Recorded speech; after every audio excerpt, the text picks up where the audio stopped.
मलामी, यति बेला म मरेको छु। मेरो लास बोकिरहेको मानिस मेरै 13 दिने दाजुभाइ हो, जो मसँग 13 वर्ष बोलेन।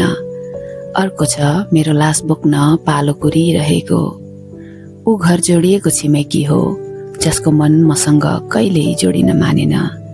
पछाडि छन् मलाई जलाउने विधिबारे छलफल गरिरहेका आफन्तहरू, जसले मलाई चलाउने विधिबारे कहिल्यै छलफल गरेनन्। धेरै छन् यो मलामीको भिडमा जो मौन छन्।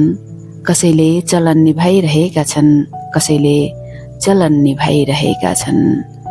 कतिले मलामी आउन पाइन भन्ने सन्देश पठाएका छन्। ती नै हुन् जो जिउँदो हुन्जेल आउन नै चाहेनन्। म सोचिरहेछु, लास बनेपछि यति प्यारो हुने मानिस सास हुन्जेल किन प्यारो नहुने होला? हस्याङ फस्याङ गर्दै कोही आइपुग्यो। अन्तिम पटक मेरो मुख हेर्न भनी। सायद त्यो मेरो छोरो हो, जसले तेरो मुख कहिल्यै हेर्दिन भनी घर छाडेको थियो। लासले ठुलो कुरा गर्यो नभन्नुहोला है। जिउँदो हुन्जेल त कहाँ बोल्न सकिँदो रहेछ र।